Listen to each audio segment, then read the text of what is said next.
Well, good afternoon, good evening, or good morning, depending on where you are in the world, and welcome to today's webinar. Excuse me. I'm Charlene O'Hanlon, moderator for today's event, and I welcome you. We have a great webinar on tap today, but first of all, we have a few housekeeping items we need to go through. Today's webinar is being recorded, so if you miss any or all of the event, you'll be receiving a link in an email that will take you to the webinar on demand, so you can listen to it at your leisure. And also, we are taking questions from the audience. So at any time during the event, if you have a question for either of our panelists, just use your GoToWebinar control panel and submit your questions. We'll take probably about 10 or 15 minutes near the end of the event and go through those audience questions. Okay, with that, we will go ahead and kick off today's webinar, which is Solved, Your Most Dreaded Test Environment Management Challenges. Our panelists today are Jeff Kais, Director of Product Marketing at Plutora. Hi, Jeff. How are you? Awesome. And I did it. and pronouncing that correctly. Thank you. Thank you. We also have Brent Maxwell, Solutions Architect at AWS. Hi, Brent. Good morning. How are you? I'm excellent. Thank you. Hi, everybody. Great. Well, Jeff, I know you are going to be driving the conversation, so I'll turn it over to you. Fantastic. I absolutely love this topic because, well, I experience what happens when things go wrong with test environments. You know, when I first started doing my first CI delivery pipeline, it was kind of funny because I had such a view of how to build these environments out. I thought everything's going to be just like my build server, and all I had to do was get my code written. And then I thought, well, for my check-in builds and for my nightly builds, I would just go write a bunch of other code that would build out the virtual infrastructure, that would configure the componentry, the operating system, and all of the you know, the web server and so forth. Then I could kick off some things that would build my code and deploy it there. And then as a final step, I would just you know, we didn't have service virtualization at the time, but I would just gen up a bunch of data or capture and scrub one of the copies of production data and move it over. And I really thought I was done. And I thought, this is great, this is easy. And then I started writing unit tests. And unit tests, well, that's where the problem started, because as builds went forward and other people were checking in code, there were problems. My unit tests didn't always work. Have you had that happen? And then it became, how often do they fail and what challenges do I run into as they move forward? Well, even in a perfect world, the next problem I ran into is that, well, gosh, there's other teams that have to coordinate their stuff too. In fact, they might have different versions of the dependent components that are required, whatever the app server or the you know, the operating system or JVM or what have you had to go there, or even different versions of related components internally. And so as these things went forward, I had to find a way to merge these things together. The next thing that would happen is found ourselves, well, gosh, instead of just having a build environment, let's have an integrated integration environment. We would do that. We would gate control of these things going from place to place. And then from there, we got into a point where we had, in essence, a staging environment of everything that has to go before it goes into production. I'm sure you're experiencing these same kinds of things yourself. The problem is, well, these little components don't all live in isolation. And when you deal with working in the enterprise, the big problem you run into is it's a mess. It's architectures and applications and projects have been around there for decades. And it's funny, I remember listening to a comment about Capital One talking, their closest competitor has been around for a century. If you can imagine what, you know, what kind of systems did they use to track things at that time? Well, they've got everything all about that. Fitting into that ecosystem is the challenge. Legacy and heterogeneous are the key words: cloud, mainframe, web. You could even think back to SOA, a mix of vendors, third party. They probably even had one of the things that I work with, Microsoft Transaction Server way back in the day, which I don't think is around much anymore.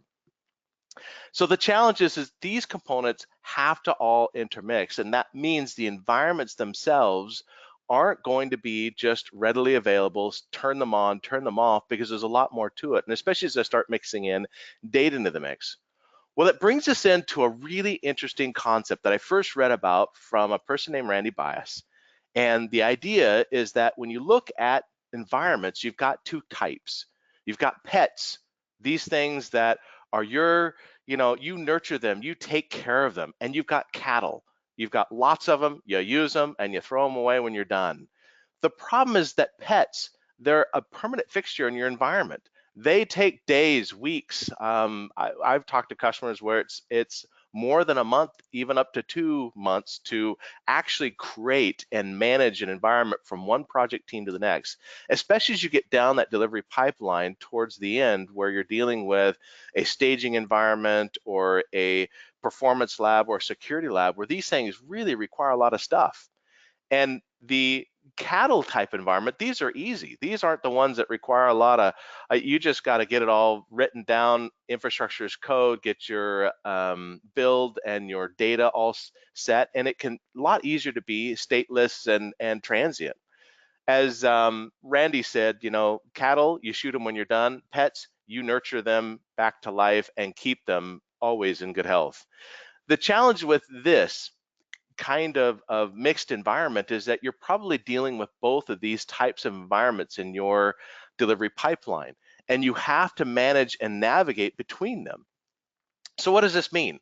There's, for lack of a better word, you have to start answering some questions for yourself. So you might ask yourself these things now.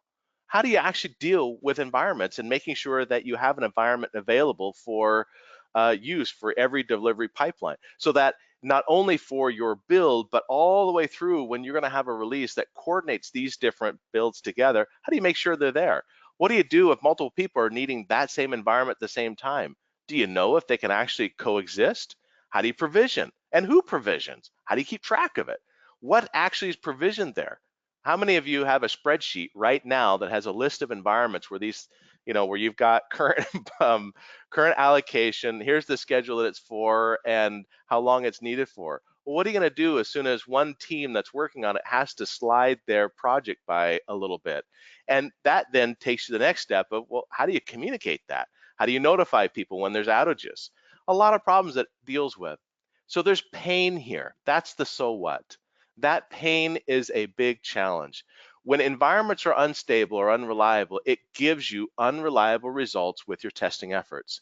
How many times have I heard we started to invest into not only the unit tests, when we ran the integration test there, and then we had the test team doing a bunch of manual tests only to find out that it was the wrong build, or that we can't get reliable unit tests because as soon as we get them running on particular environment XYZ, they produce so many false positives that we just stop believing them and then fall back to regular manual testing.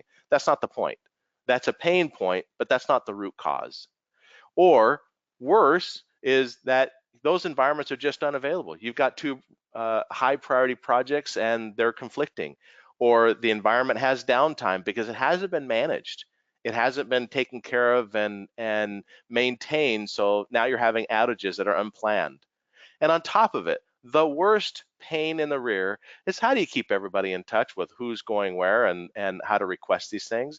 Who wants to actually manage notifying people and coordinating the scheduling, this kind of activity? It's just not fun.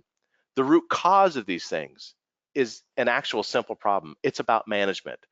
You've got to have a single, without a single source of the data, not just my spreadsheet, your spreadsheet, without a whole portfolio view of all the projects that are flowing through, as well as the environments that are there, you're going to struggle. And that leads to a reactive approach to managing these environments. Ultimately, the root cause of all this is there's no accountability structure for managing these things. I can't believe how pervasive this problem is, and I can't believe how easy of a thing it is to solve. Put somebody in charge of fixing this thing. I love Peter Drucker's comment that you can't manage what you don't measure. At the end of the day, the value that we add is to improve the cycle, measure it and improve. That's management. In the latest World Quality Report, look at these numbers. One of the largest problems they state in delivery pipelines and impacting quality today is what? Managing test environments and associated test data. So the inability to manage the excess needs, meaning what do I do when I run out of capacity? Nearly half of respondents to this survey responded that they had problems with that. And nearly half also responded that they had no clue what their availability was on their environments or even what was installed. It's the Wild West when you look at these environments. And yet it's a pretty simple problem. So this is where Plutora comes in. Have a simple mission. We empower high quality software delivery at the speed of business across the entire portfolio. Our platform is just that. It's a single platform that has a bunch of different capabilities around planning and coordinating and orchestrating the release in the different phases and gates and sprints and so forth, orchestrating, integrating that into other kinds of tools. We have test environment management, coordinating and orchestrating the communication around test environments, the management and orchestration around deployments and the different steps that go on there with an overall improvement management. We integrate into the entire tool chain, wherever it is, from PPM tools into ALM, all the way into the operations side of the ITSM tools, bringing all the teams together regardless of wherever they live. The cool part about that is a lot of times environments can be managed by third party and vendors. And so having a link into the operations tools allows you to coordinate between my development activities into what other teams can do. So what is test environment management? It is purely the practice of communicating, orchestrating, provisioning, and maintaining the valid test environments and having them available for use when they're needed, giving the developers and the different project teams a way to self-service request, take the work out of the communication notifications, and integrate this in the delivery pipeline, regardless of the level of automation that a particular team may be in. And regardless of whether or not that environment is in the cloud or on-premise or hybrid or what have you. Therefore, as a particular set of software goes from different environment to environment, you can actually track the flow of it and move it forward. So what's this actually look like? There's a bunch of steps to the process, from planning to building and maintaining. And what we have in Plutora environments in our functionality is the ability to manage all of these different aspects in one spot. The key is that it's a single source of information as a single repository that covers everything. You'll always know exactly where things are at. This allows project teams to come and self-service, like in the case of one of our customers where they can request an integrated test environment. They can request which one, they can request what kinds of things go on it. When that happens, request comes into Plutora and you can control the intake and demand of those requests.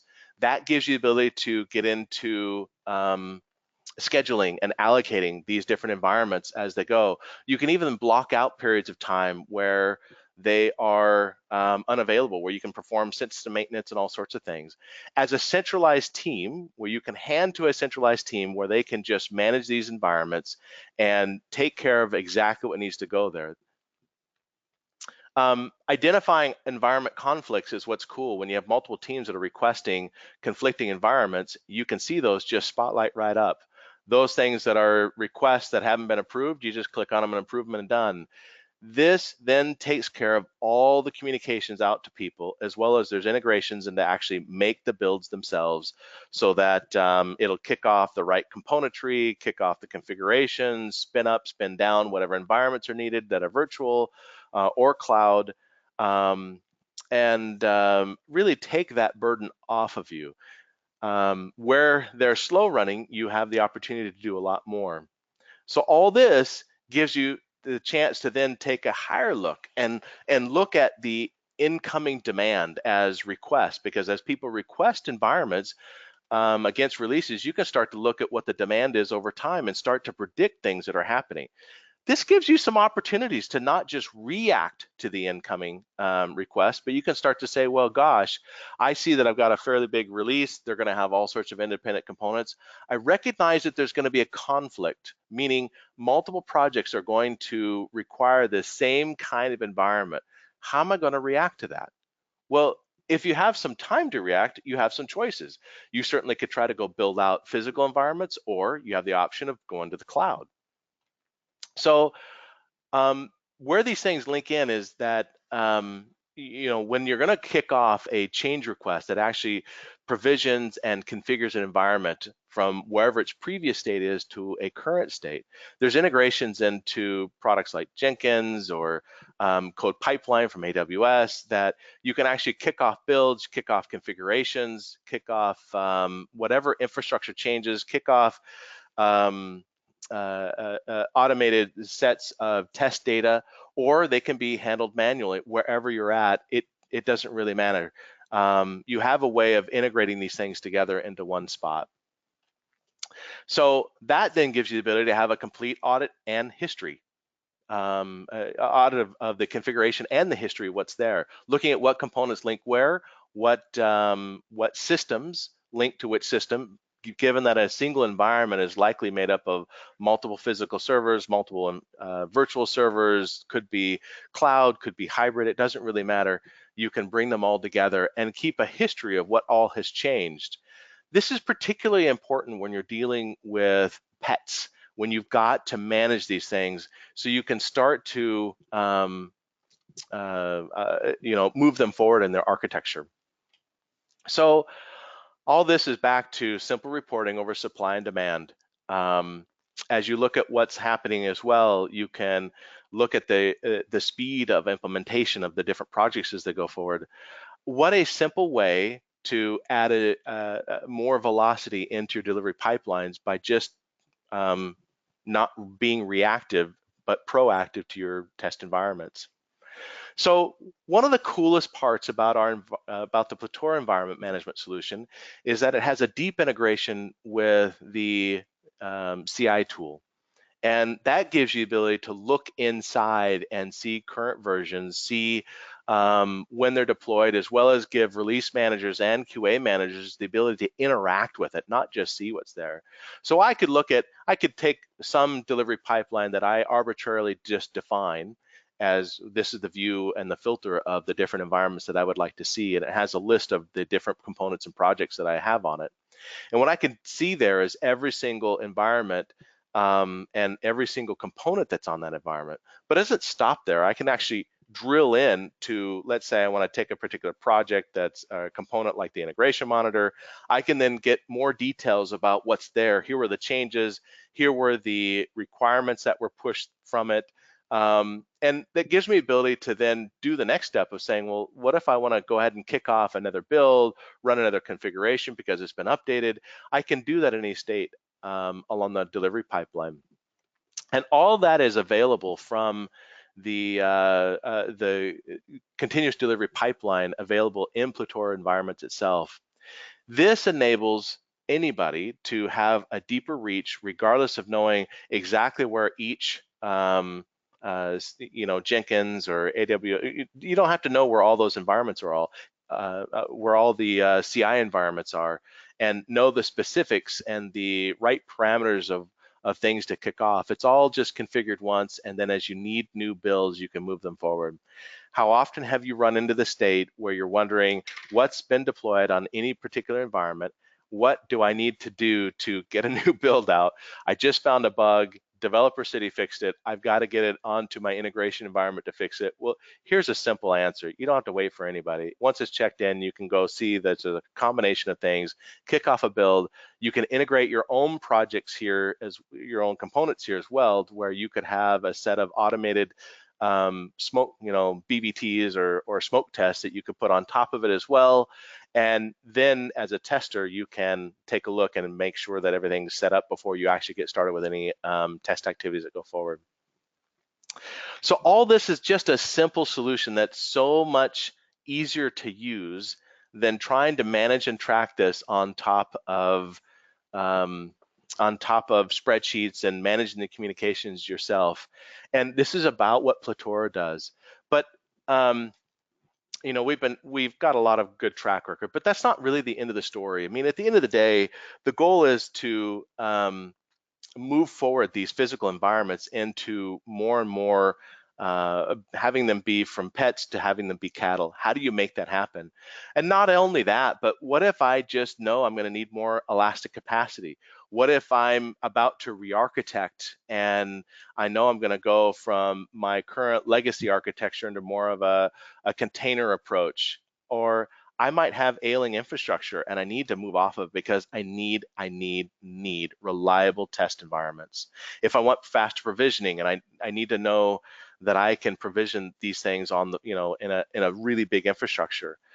The bottom line is the story of Plutora is a great first step, but it's not all of the story. And that's why our friends from AWS are here to kind of take us the next step in this story. And so with that, I'm going to turn it over to Brent to kind of take us through the next step of what else is possible. Great, thanks, Jeff. So just stealing control. Hopefully you guys can see my screen now. So basically, for us, I just wanted to sort of zip back and just recap on what we see the common business problem in this domain to be. Now, I put this little list here together based off recent customer experience that I've been having with one of the big banks down here in Australia. You guys can probably notice I've got a funny accent, and so the business problem that we've been using to try and solve here is that companies are under pressure to deliver faster at higher scale. There's a high cost of running these test environments. They take weeks or months to be provisioned, and they're often slow manual processes, and that these environments are often resource hungry. They cost lots of effort as far as people goes. You've got a lot of operational people that are setting up these environments, particularly on-premise. There's a lot of infrastructure management that needs to be done, process and as well. There's lead times, significant lead times in provisioning, and then the technology challenges associated with trying to scale up these different environments that are required. So some of the traits that we see are that the environments that are required for dev and for test are often disposable and numerous, because we've got a lot of different people involved in the development and testing process. So projects start and stop frequently. They're in some cases short-lived, in some cases longer-lived, depending on the scope of the project.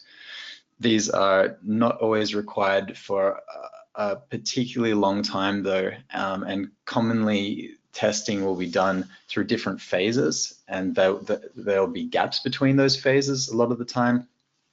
And so golden masters are often required for these. And so that basically just what we're describing here are environments that would be best treated as disposable, kind of like what Jeff was describing for the idea of cattle. And the other thing that we see is that there's numerous environments required to support even a single application. So, and you're going through testing, I'm sure you know there's often a number of different phases, a number of different testers involved. And so the ability to preserve known configurations and make sure that those configurations are consistent across all of the different environments that might need to be provided is a extremely important part of it. I think many of us in technology have seen the challenges when you've got inconsistencies between environments, and trying to replicate a bug that a tester is seeing in a developer environment is something that has always been quite painful if you don't have control over that consistency of configuration. And then the overlapping development cycles as well between different phases in a project and different features being released for a single piece of software. So this translates to, what this really translates to is that the cloud is a great place to be using for dev and test. It gives you the unlimited elastic capacity that you might need, and it gives you the ability to throw away your environments when you don't need them.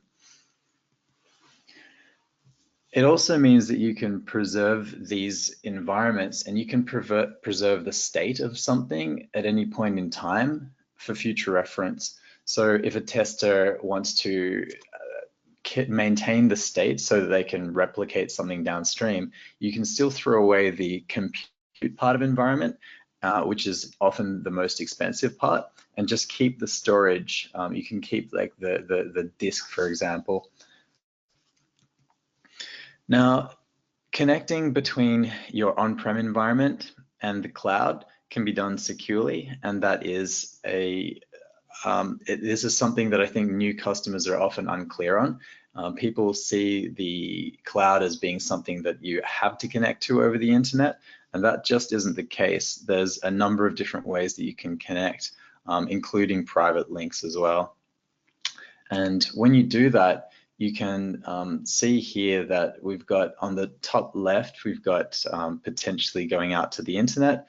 On the bottom in the middle, we've got your virtual private cloud, which is a little slice of the cloud, which is completely privately available to you. And then on top right there, we've got the customer network. So in here, you can do public and private addressing, and you can enforce all of the same sort of network layer security controls that you can on-premise and some. And one of the great things about the cloud also is that it provides extremely powerful computing options for everybody. So developers that previously haven't had access to these resources before can spin up enormous amounts of computing power for short periods of time for very specific purposes, and then spin them down at the end of the day. Now in AWS, we have a wide range of services. This is a tiny little snapshot here, and I'm just going to run you through some of those.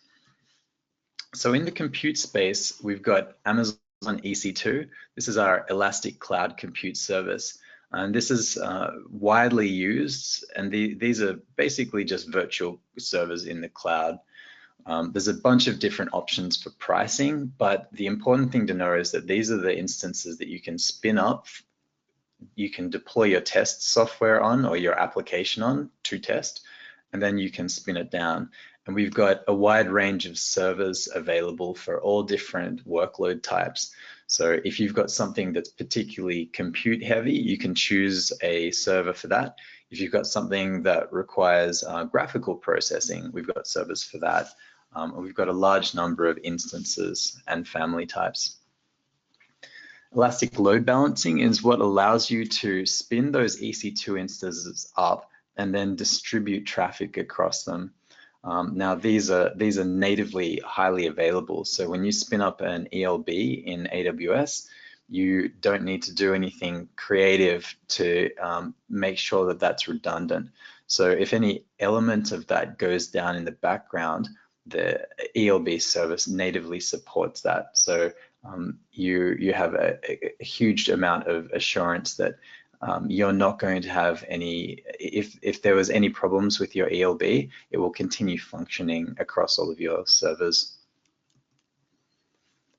Autoscaling is one of the key concepts to cloud. And what this means is that when you've got multiple instances available, you can distribute your traffic across them. And then as the workload demand increases and you've got more and more users or more and more traffic, you can increase the number of servers that are fielding traffic. So for a dev test use case, this would most commonly be applicable to performance testing.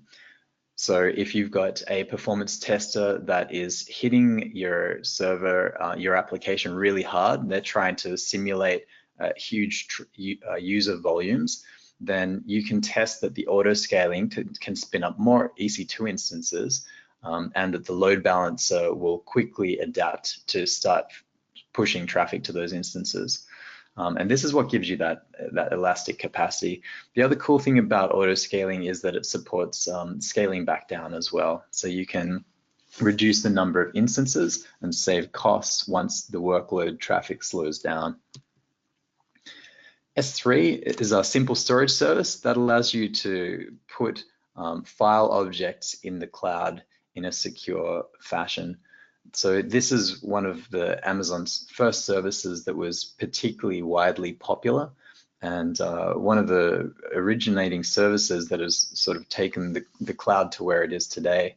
So this is commonly used by developers to store in dev test scenarios, to store backups and configuration files that can be then used across environments. AWS import export allows you to move data in and out of AWS using a bunch of different storage devices. And another option is that we've got a VM import export that lets you migrate your existing virtual machines that might be running on premises into the cloud. So as Jeff mentioned before, you can set your environment up in a hybrid fashion that allows you to expose environments to your dev and test staff without them needing to worry too much about where they are. So these are some of the powerful options that you've got available. So that's compute and storage. We've also got a large number of database options as well. We've got Amazon RDS, which supports a number of different popular standards like Oracle, SQL Server, MySQL, and Postgres. We've got some NoSQL options available. DynamoDB is our most popular one. We've got in-memory caches available, and we've got massively parallel processing data warehouse in the Amazon Redshift service, which is extremely popular. Before I was at Amazon, I selected this as my data warehouse of choice for the company I was working at, and always loved that product. EC2 then is your something that you can run in any database on as well. So there's going to be a bit more overhead because you've got to manage the operating system, but you can kind of run anything there. So the Amazon VPC, I mentioned what that was before, your own slice of private cloud and your ability to connect to that privately using Direct Connect. Route 53 is our DNS service that allows you to push any traffic from the internet to different privately hosted zones in AWS. On top of that, we've got analytics and application services. So in the analytics services, we've got MapReduce, Hadoop options that are managed for you. We've got a whole bunch of different options as far as exposing data to clients through BI tools.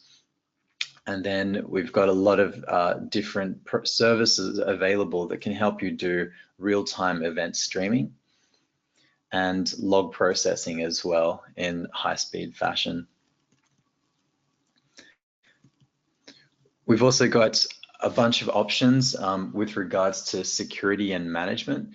So the Identity Access Management, or IAM, is a service that we use to control usage within the AWS cloud. And I'm just going to skip over these because these are some of the different tools that you can use, but there are often tools like Plutora available that can help provide a huge amount of visibility over what's going on in your environments for dev test in the cloud. Then we've got containers, a lot of containers and deployment options as well. I'll run through that in a bit more detail shortly. A huge ecosystem of technology partners, consulting partners, and there's a marketplace that contains a huge amount of products from third parties that will natively deploy on AWS for you in a way that the vendor recommends, just to cut down the amount of effort. So if you've got a bunch of testing tools like Selenium that you run, you can use the marketplace to spin those up quickly and easily. We've also got a bunch of different business units within AWS to help provide you the support, or the services, or the training that you need. So this is what the console looks like. This is a small snapshot of the different services that we've got available, and you can access that through a web UI. But if you want to if you want to access it programmatically, you've got a bunch of different options as well. So you can use the command line interface so that you can write scripts and interact with the cloud through scripts. And this is an extremely powerful and reproducible way of interacting with the cloud. With the CLI, you've got autocomplete, you've got all of the contextual help that you need to help guide you through that. So a lot of people often feel more comfortable in the GUI, but the CLI is what I think over time most users end up focusing more on using because of the easily reproducible nature. We've also got software development kits that allow you to integrate cloud API calls with any existing software. So if you've got a piece of software that you currently use for internal provisioning of your dev test environments, you can use the SDK to direct that software to create EC2 instances, load balancers, or anything else that you want in the AWS cloud. And then you can poll AWS, you can get the information about what the endpoint names are, and then you could expose that through your application. So we've got a huge amount of third-party services like ServiceNow that provide access and integration. But if you want to roll your own, that's an option as well. So how do you actually go about doing this as a process operationally? We've got a bunch of different services available to help with that, and these services sort of fall on a spectrum for how much control you want versus convenience. So AWS Elastic Beanstalk lets you spin up an environment really quickly. It'll put together servers, a load balancer, and a database, and hook it all together and allow you to do some DevOps against it and do automated change management. But it makes a bunch of assumptions about what sort of things we most commonly expect customers will want to do with it. And so for that reason, it's highly convenient and very simple. You can get up and running with a full environment, like a dev or a test environment, in less than 10 minutes, but you've got a bit less control over it. OpsWorks is our managed chef, which gives you a bit more control over the configuration. Code Deploy lets you be very fine-grained with how you deploy things out, but CloudFormation's is our most powerful infrastructure as a code service that lets you define your environments fully in code and then deploy that out, giving you enormous control over your environments. So when you do that with CloudFormation, you will have a stack that comprises of all the different moving parts of an environment. And you can see here we've got DNS entry, we've got a load balancer, S3 bucket, web servers, app servers, a cache, and database. And you can define all of that infrastructure as code. So this is what it looks like. JSON has been commonly used for a long time. More recently, we got YAML available, which is a bit more people-friendly, so it's a little bit more readable. I personally prefer using YAML now, but it still means these are both data definition languages that allow you to type up your configuration for the environment. And this isn't just necessarily for the infrastructure. You can use this to define how you deploy your application onto that infrastructure. And so you can see where I'm going with this. This allows you to stamp out multiple environments in a way that is well-defined, version controlled, and allows you to ensure that you've got a high degree of consistency across environments. So another way to think about that is that this could be a way of defining what your data center would look like in the cloud. And it's the ability to version control is extremely powerful, because if you make a change to the definition of your environment, you can just look at what has changed now since the last version by doing a text diff and see exactly what that is, drill down and figure it out. Now, if you found that text looked a little daunting, you don't need to be too scared. I found it really easy to Google other templates out there on the internet similar to what I'm trying to achieve and then just tweak it. But you've also got a visual interface in the form of CloudFormation Designer, which I've put together a little snapshot here for you. So with this, you can drag and drop the different features or resources that you want to use. You can wire them together and define it visually, and then it simplifies how you put together an environment. So CloudFormation is really great as a cookie cutter. It gives you that template that allows you to spin up multiple test environments. So if you've got 3 different people wanting to test different features of the same application, and they've got overlapping functionality, then you can spin up 3 environments, give it to those people for an hour, and then let them run with it independently without treading on each other's toes. The other cool thing is that it's context aware. So if you've got one environment and you know that in dev, you only want to run it on 1 server, but in prod, you want to run it on 30 servers, then you can set parameters in there to define what is different across the different environments. So it's an extremely powerful tool, and CloudFormation isn't the only one available. There are other tools out there on the market. You don't need to use AWS native tools. Terraform's a really famous one that I'm hearing a lot of my partners really enjoying. But I think the infrastructure as a code concept is super important if you're looking at extending your existing dev test practices. And you can use these as part of continuous integration and deployment. So you can check in a change to your environment definition into source control, and then you can have that spin up a changes to the environment automatically. You can run tests on them, and you can verify that nobody's opening ports to the public internet that they shouldn't be, and then let that roll out. So, and the other thing that's important to keep in mind is that if you're not all in on the cloud as well, you can take any layer of your environment, your infrastructure, the configuration layer, or your application layer, or your test data, for example.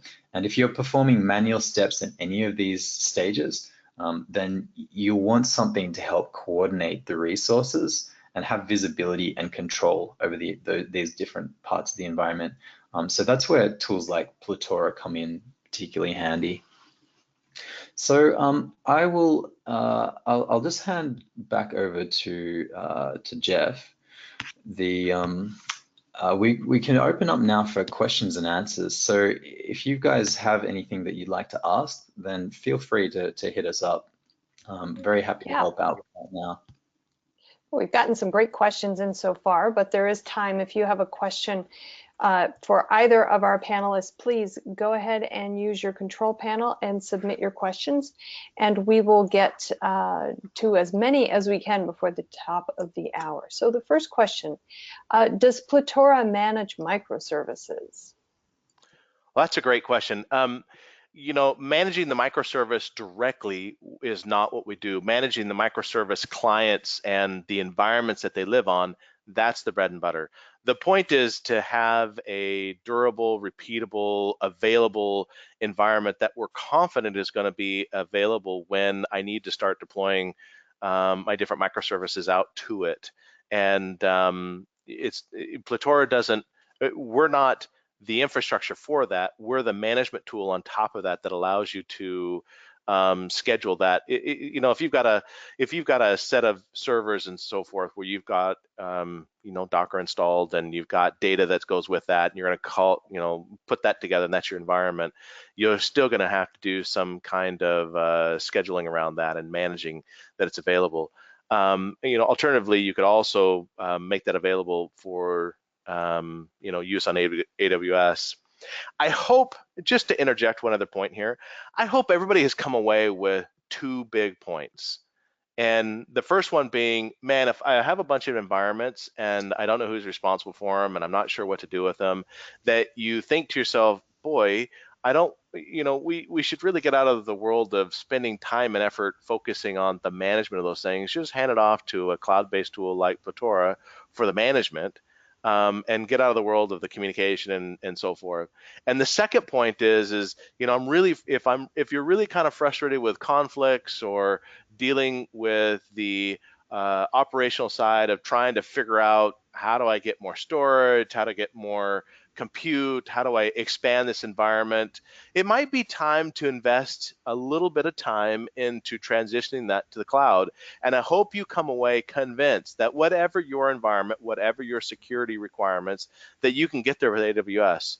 And that the combination of AWS and Plutora is really just simplifying this whole environment management problem, making it just easy.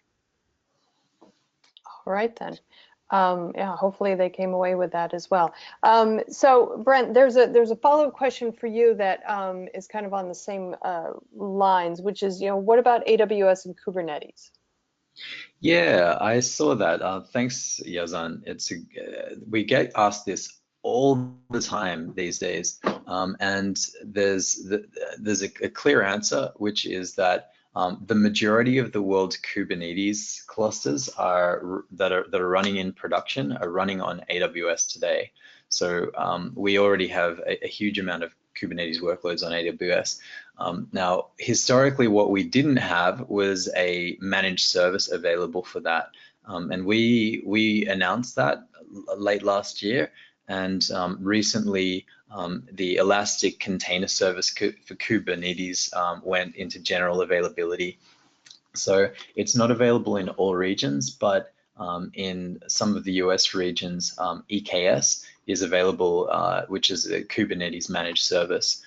We've also got a tool for container management called Fargate, which is available, and that takes out a huge amount of the heavy lifting when it comes to running and orchestrating large-scale container clusters. So that's available for ECS at the moment, and we are working on opening that up for Kubernetes downstream. Wonderful. Okay, great. If you have a question for either Brent or Jeff, please feel free to use that control panel, get your question in. Our next question, how does this, I'm assuming Plutora, work with Jenkins? That's a good question. So basically during the provisioning, if you go to a scheduled environment and you're looking for a particular set of builds and particular set of componentry, configurations, and so forth, once they're approved, basically you can, as the environment management team, you can just, there's an integration to Jenkins, you just kick it off. And those Jenkins jobs can do everything from provision the environment, whether it's, from the componentry that's there, get the configurations in place, put the right builds there, as well as get test data in place as necessary. And then on top of it, you can have a set of jobs that are about validation of the environment itself, just to make sure that it's ready.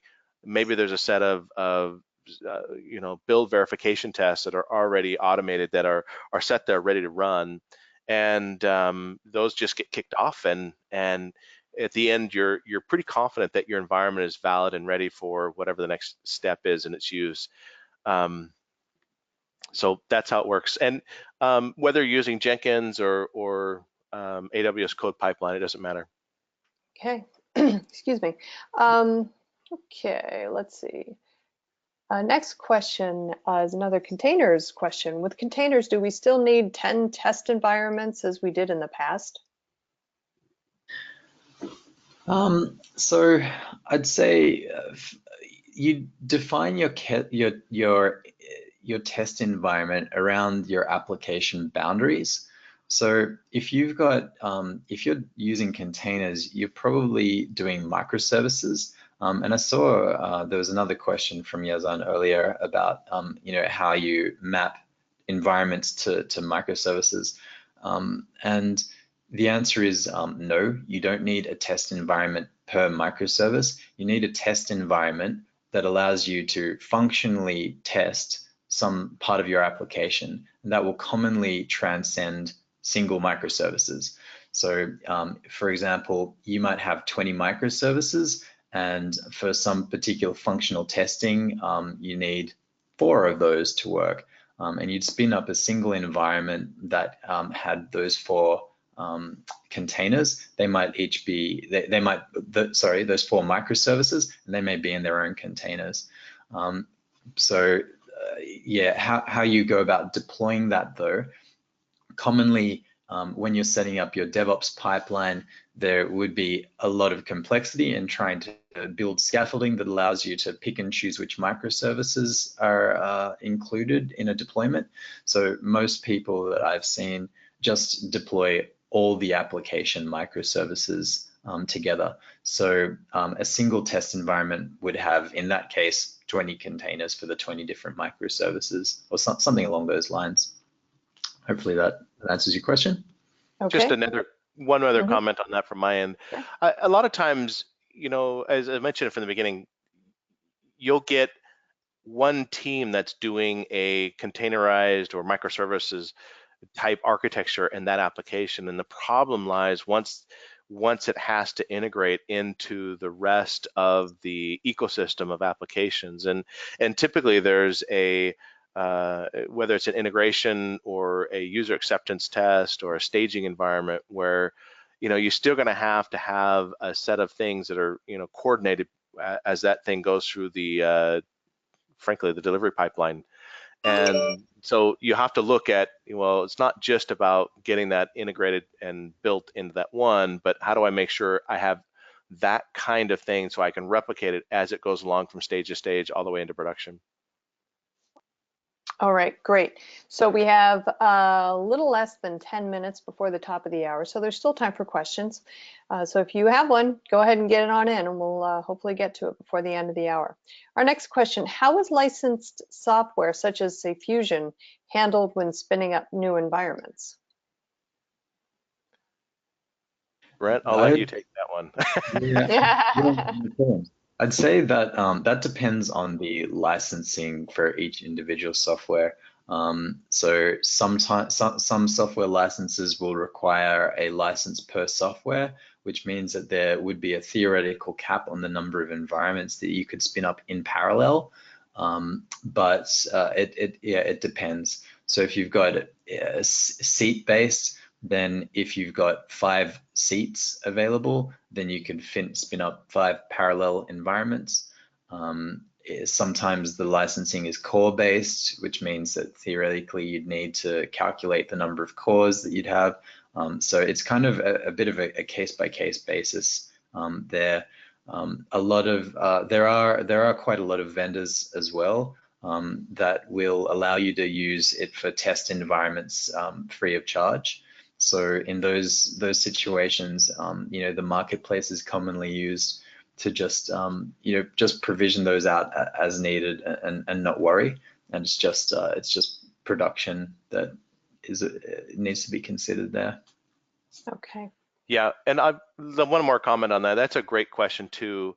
From another aspect, if you have an internal, you know, an internal set of licensing, if you have a type of product that needs to be licensed to only one spot, maximizing the utilization of that is critical. And it just more emphasizes and underlines the point of you got to manage these environments. You can start to coordinate that. Maybe you can have multiple projects that can coexist on particular test environments and maximize the efficiency. A lot of our customers that we have using our environment management are actually able to decommission some of their environments because they get more efficiency out of the environments they've already got, thereby, you know, further saving money. Okay. Excellent. Okay, next question is how, I believe this is another Plutora question, how does this integrate with the AWS code pipeline?